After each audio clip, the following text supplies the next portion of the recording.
This is Iron Sharpens Iron Council. Welcome to the evolution. Welcome back to the channel, beautiful people. This is Ann Smith with special guest Stan Mitchell. And Stan and I was talking about, the state of affairs that is happening in our world today with this whole pandemic, COVID-19, coronavirus, and everything like that. And so I understand that there's a lot of different reports. And so, Stan has been hot on the tracks, and, this is a hot trending topic. So I figured, okay, let's talk about it, because you and I having a private conversation isn't helping anybody. So let's go ahead and, and share with the rest of the world what's going on and what you found out and what it is that you believe is going on and how you're practicing.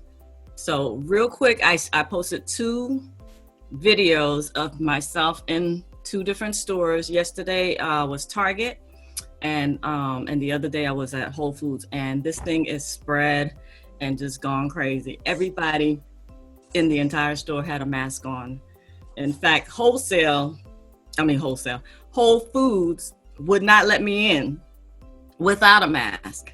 I mean, it was mandatory.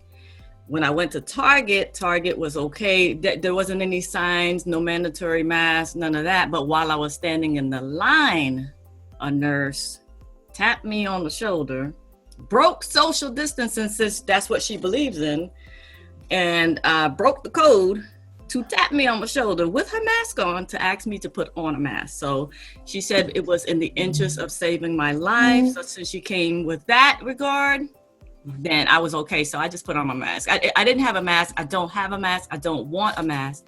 I had a bandana with me, and I put it on around my neck in case. That was my backup plan. Just wear a bandana. Somebody come with the foolishness, I had it, because I have to get stuff. I need my things. I was out and about shopping. I didn't want any issues.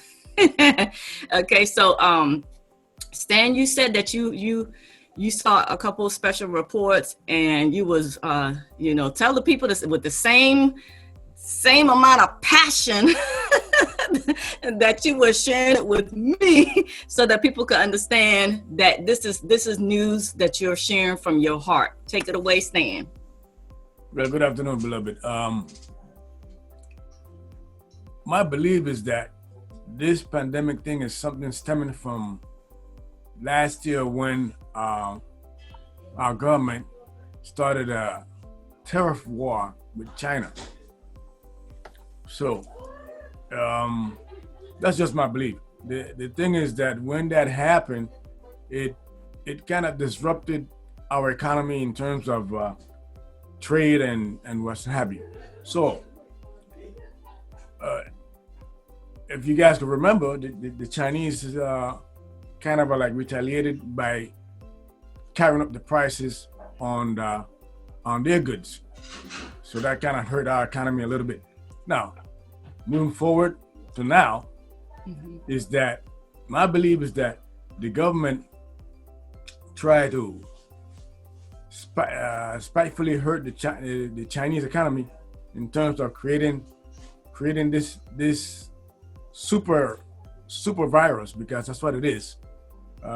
It's a super virus because it was made in the lab. It's not something that just in the air just like that. And I heard a report that Senator Ted Cruz from Texas, said that the American government sponsored the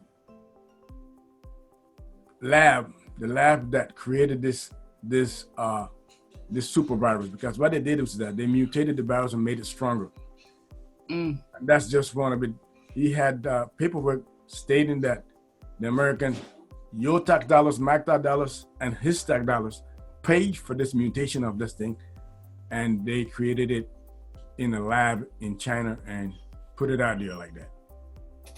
And the thing is, the reason why it spread so quickly on the earth is because the Chinese government they had closed their borders, but they allowed 5 million people to leave who were infected. And this is where this turned into a pandemic right now.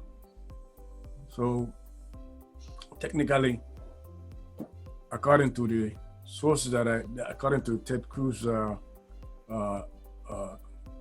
interview, this is what happened. And that's just part of it. We just don't know the whole story yet.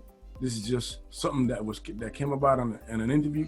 It went somewhat viral, and this is what's going on. Beloved, we have to wake up and smell the coffee and open our eyes to reality.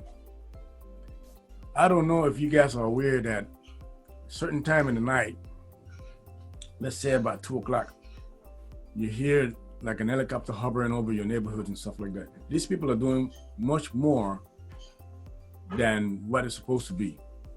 This, according to another report that I saw about a doctor, forgot his name, but a doctor was saying that a virus does not travel in the manner that these people are saying that it does. And this thing about 6 feet and 10 feet and all that stuff, a virus cannot travel that fast. This is something that they've been doing all along, and spraying it at night, like I just said earlier, that if you guys hear some type of a noise in the air at approximately 2, 3 o'clock in the morning when everybody's asleep. And this is one of the reasons why they want us to be off of the street. Give them your location. I live in New York City, and it's really bad, as you guys could imagine. And, with this curfews and all of that, but, people are going to be defiant and deviant about it and do what they feel like anyways, but it's pretty bad. The hospitals are full over here. And have you seen the hospitals full? Because I've seen random reports by individuals going out and not and showing the empty hospitals. No. The hospitals are full, and there are lots of morgue trucks parked outside of the hospitals. That's how bad it is. They call New York the epicenter.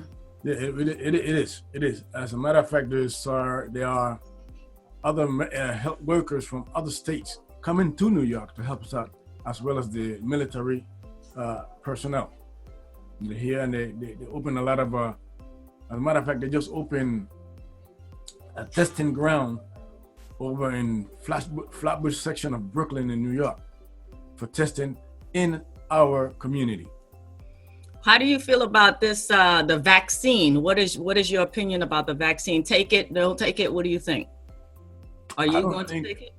I'm not a doctor, but according to the reports that I've seen, and I don't think we should be taking the vaccine in the first place, because in reality, a vaccine for any type of viruses usually takes more than a year to create, because you have to be going through tests and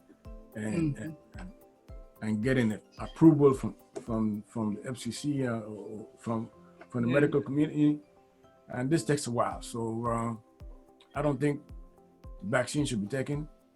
Let me say one more thing about that. Okay, 1 minute. Anyone who have been taking the flu shots for a number of years, when you do the testing for the coronavirus, it's gonna come out positive. Reason I'm saying that is because the flu in itself is a virus that is put into our body so that we could fight off the virus that's coming in. Therefore, it's gonna come out positive just because of that fact. I learned that from a doctor. Like I said earlier, I'm not telling no one what to do. It's just my opinion and doctors who educated me on that fact. Okay, guys, check the video description box where I'm gonna put the secret hidden link. I don't have it readily available, but from time to time I'll put the link to my coronavirus vaccine exemption, where you can purchase it. And the reason being is that I just want it to be available to those people who really want it. All right, that's our timer. Our timer is up. But yeah, so I just want to say, thank you guys. We are just, lay people, not professionals, not experts. This is not legal advice. This is not medical advice. This is just our opinion on the situation. I vehemently reject the notion of having, to wear mandatory masks out in the street. Now, when you go into a store, I respect the store policy because it is their store, okay? But as a law and mandatory policy, just out and about in the street, no. But that's me. That's what I'm gonna do, okay? Mandatory vaccines, absolutely not. Absolutely not. The Most High is my creator, and no one is above me. That's it. We're all, made equal. So thank you, Stan, for stopping by. And Stan is going to be doing special reports. I invited him to, have his own, news series or whatnot. So you guys are going to be seeing a lot more of Stan here, in the future. All right. Thank y'all, beautiful people. Stay safe. Be blessed. And I always shut it down with have a great day on purpose. Bye now. Bye-bye.